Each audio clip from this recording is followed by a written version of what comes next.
boys and girls. Welcome to Miss Juliana's Kitchen. Today we're going to be making tacos. We'll begin by looking at all our ingredients that we're going to be using. Okay, there's our chopped meat, and we have an onion that we're going to be browning, and then we have some of our spices, some garlic and salt and adobo, sazon. Okay, and today we're going to be using adobo in place of chili powder, but normally I would use both. Okay, so to begin with, okay, we have our little recipe here, and you'll be able to find this on my e-board calendar. Right, there are two different recipes. One is a basic recipe that you might do for your family, where you're serving about 6 people, and you would be eating it as a meal. And then we have another recipe here that we would be using in class, where everyone would be getting one taco. All right, a recipe has the ingredients listed, the amounts that go in, the directions, the steps involved, and today we'll be following the steps as they go. Okay. So the first step says to brown your onion, right? Well, I want to just show you how to properly cut an onion, and here we go. Okay, so this is an extremely big onion. I'm only going to be using half of it. I'm going to take my onion, I'm going to cut it in half, and I will be storing the other piece in a plastic bag in the refrigerator. Okay. Now, a trick when you have your cutting board is to take a paper towel and put a little bit of water on it and put it under your cutting board so that your cutting board doesn't move. All right. We're going to take off the skin. And a trick to cutting an onion and not crying is to not breathe in your nose. Okay, you're going to breathe through your mouth. That way you don't start crying when you cut the onion. So we're going to remove the skin. Oh, this onion was a little not so good right there. So I might have to use the rest of the onion. Okay. Sometimes that happens with fresh vegetables. I will be removing that. Okay. We'll see how much we get out of this. I just have to rinse off my knife. All right. So as we begin, we're going to cut it one way first, always keeping your fingers away from where you're cutting. And you'll notice also, an onion is round. Whenever you're cutting something that is round, what you should do is cut it in half so that you have a flat surface to cut with. All right. Now, this here I'm going to just kind of chop up. All right, I'm not using, it's not going to be any special sizes, it's just going to be chopped. Because I'm not looking for perfection, I'm not looking to all be the same size. My family enjoys onions, so if the pieces are a little large, they don't care, okay? That's a preference, all right? I could have used, and I took out all my equipment so I can show you the various pieces of equipment, and we're going to get into that while we're waiting for the meat to brown. But we could have used a mini chopper. Okay, this is a handy little gadget. You got to be very careful though. The inside is very sharp. Okay, those blades, I should say, are very sharp. All right, but that would, if I was cutting a lot of onions, I would use that. Okay, so first things first. Now I'm going to heat my pan with some oil.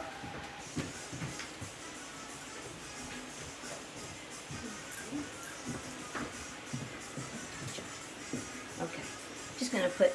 We don't really need a lot of oil at all because the ground beef has oil, has grease in it, I should say, okay? Something I did want to show you is, depending on this type of meat you buy, okay, when you buy chopped meat, a lot of times it will say 90-10, 85-15, 70-30 on the label, okay? What that means is how much percentage of meat to fat, all right? The higher the meat percentage, the less grease you're going to have.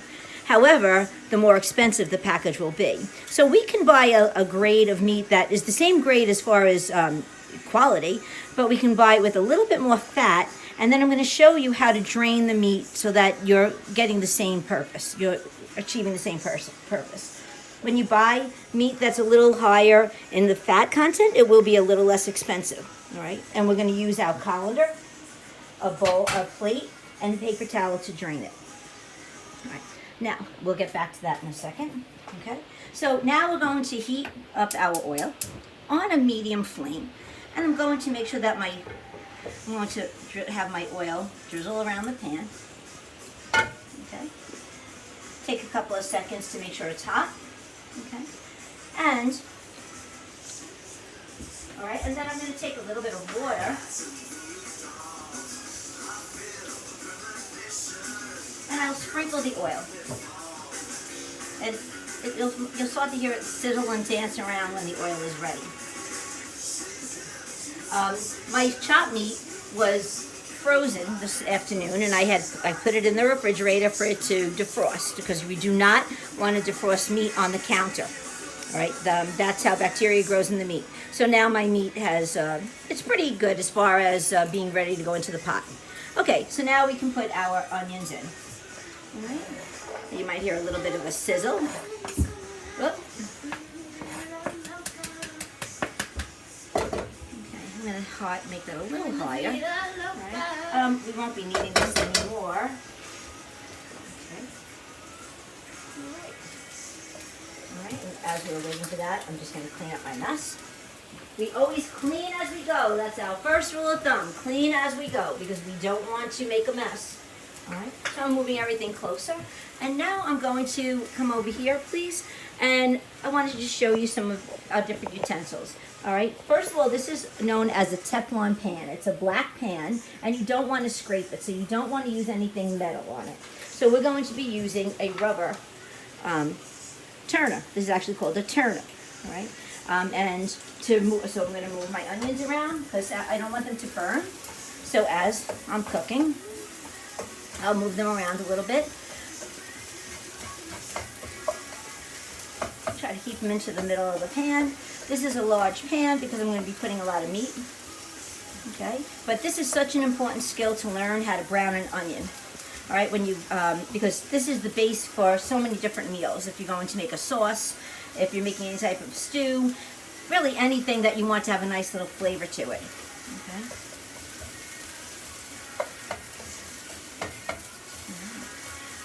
And I'm just going to step over here again. I'll just go over a couple of more things. Okay, so next we have our measuring cups. All right, of course these come in different sizes. Right now I didn't have the whole set with me. All right, we have a can opener, which I did use when I had to open up my can of corn. All right, can opener. This is a manual can opener. Our pizza cutter. Everyone loves to have pizza. Okay, these are hot plates for the table. Okay, so that, you know, when you're making something that's hot, you don't want to put it on the table. Okay, you'll burn your table. Nice pink bowl, and my little pink timer. As you can tell, I like my pink accessories.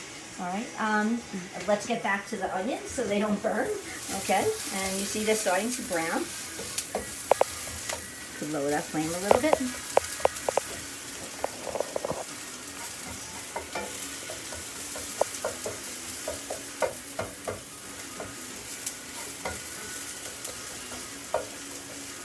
What we're doing is we're cooking these until the onions become translucent. Okay.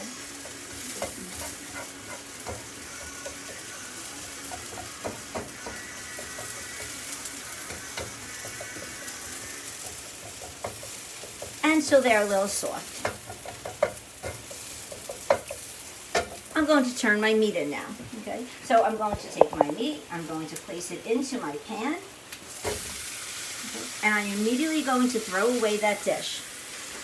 I do not want to mix it up with other items on my counter. All right? So now when I'm browning the meat, you'll notice the meat goes in, it's all red. Okay. And that's a good thing. And what's going to happen now as we cook, we want it to become brown. All right? We're going to know when it's cooked, when the meat is browned and when the juices flowing out of the meat are no longer red, but clear. Because we're making tacos, we want to chop this meat up. And again, I'm using the rubber not to scratch the pot. And I'm going to break this up a little bit, and then we'll let it cook for a few minutes, because it does take some time to brown, and we're not going to sit here and watch it brown. It takes about 8 to 10 minutes to brown.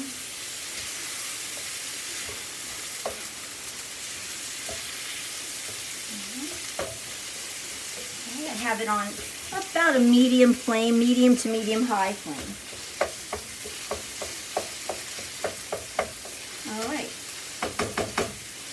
And now we'll step back to more some utensils. We have an ice cream scooper. Okay. This here is a slotted spoon. So you want to use something like this when you have maybe some gravy and maybe you want to get the meat out of the gravy or out of the sauce. All right, you'd pick it up and you'd have just the meat in here and the sauce of the gravy would come out. This here is our rubber scraper. We use this to scrape the side of a bowl, okay, like that. All right, when you're baking, okay, you use that a lot. This here is a ladle, okay, and for soup or sauce. Our favorite peeler, vegetable peeler. Okay, we use that for so many things: carrots, cucumbers, things to cut, to peel, I should say, things that you have to remove the skin from. We have a serving spoon. This is a not slotted serving spoon. Okay, here is our kitchen scissors, which are such a handy tool. I love them. I use them to clean my chicken cutlets, and I use it to cut pizza. Many uses. Here's my nice little blender, okay, and then if you come over to this way, I'll show you, we have a KitchenAid mixer, okay, KitchenAid mixer. This here is a salad spinner. And now let's check back on our meat. All right. Notice, although I wasn't turning the meat, I never left the kitchen, okay? You gotta be very careful when you are cooking not to leave the kitchen because it can burn, and especially when you're dealing with grease in a frying pan. You remember the other day you watched the movie on a grease fire? Well, that can happen. It can happen very quickly. All right, if the grease, especially this here, I'm going to lift the pot up for a second. This is a gas stove. All right, so you see the flame? Okay. An electric stove wouldn't have a flame, and you don't have to worry about a grease fire as much with an electric stove. All right, it's the grease that if the flame hits the grease can cause a fire. All right, and you'll notice this is starting to get browned. Okay.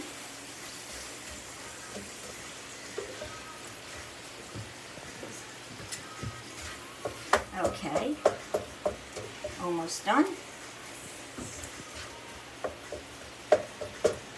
right. Oh, have to leave that on higher. It's going to take a very long time to cook.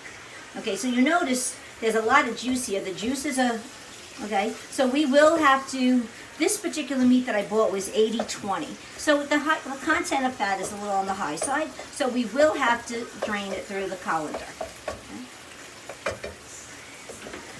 Now, I just want to show you this little gadget here, okay? This is called the salad spinner. Okay, so when you cut up your salad, and you wash it, all right? Nobody likes wet salad, so what you do is you put your salad in here, okay? In the bucket, put this back on, and then that pops up. And if you watch, it spins, and it dries up all the salad. It's a pretty neat little tool. I enjoy it. I use it quite often when I make my salad. Okay. And let's check on the meat one more time. Okay, almost done. We don't have to cook, well, I shouldn't say that. We do have to cook it all the way, but we're going to be cooking it a little bit longer anyway because when we add the other ingredients in, we'll be cooking it again.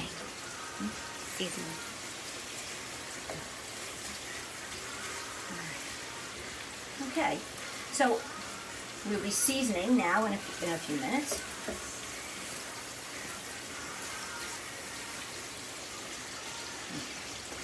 My Backstreet Boys in the background singing.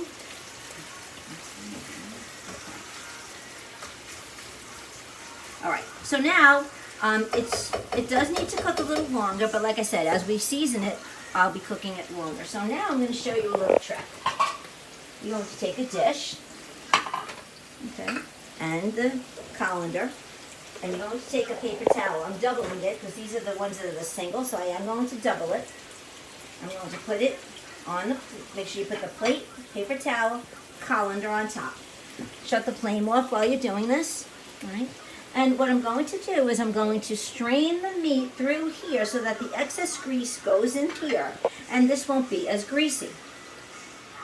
Okay, you gotta do it very slowly. You don't want to make a mess.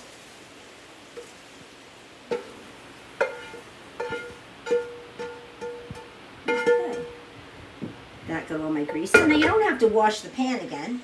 Okay. But you'll notice over here now, here is all the grease that came out of the meat. Okay. A lot of grease comes out of the meat. So you don't really want that. Okay. So now next I'm going to put it into, I'm putting it back into the skillet. This is your skillet, by the way. I don't think I said that earlier today. This is a skillet, okay, or a frying pan. Some people call it a frying pan, some call it a skillet. Be careful not to put that hot grease into your sink because you don't want it to clog your drain. I'm just going to move this out of the way. Okay, next. Okay. Woo-hoo! I love Spanish music. Okay, so now we're going to begin. We're going to take a look at our recipe and follow the steps. Okay, so the first step says to brown your onion, then it says to brown your chopped meat. Next we're going to place the, oh, okay, I'm sorry, I forgot this step, but I don't do this step, it's kind of optional. It says that you can place your taco shells on a cookie sheet and cook them for about 2 minutes so that they're warm. My family prefers them to be soft, so I don't do that. Okay, so now next it says that we're going to season the ground beef with chili powder, salt, sazon, adobo, and garlic powder. Okay, so we have our, okay, let me just get these close on me over here. Okay, so we have our garlic powder. Okay, now some of these items I kind of just sprinkle on. Okay, you kind of learn how and how much that your family enjoys. All right. Whoop, I'm sorry about that. Hold that. Okay. Okay, next I'm going to put in salt.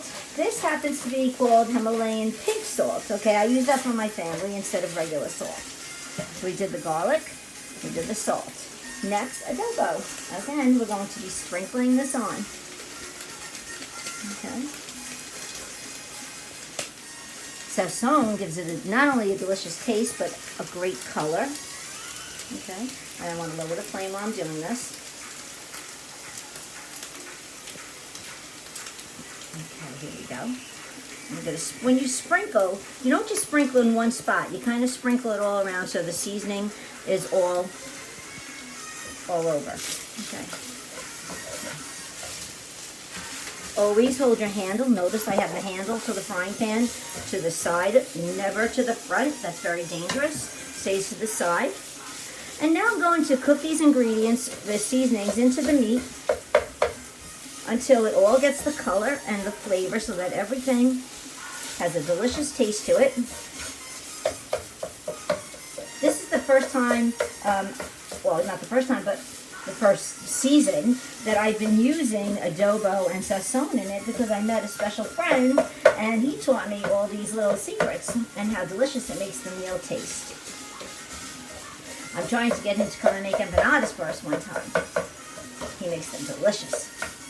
Okay, so now the meat is all brown, the seasonings are in. Next, in order to get our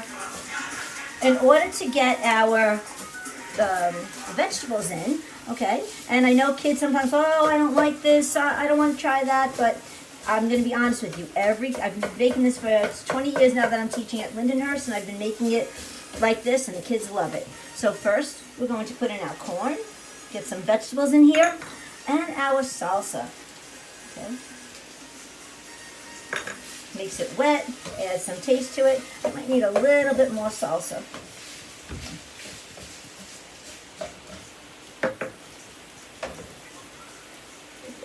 I'm just going to pour a little bit more in.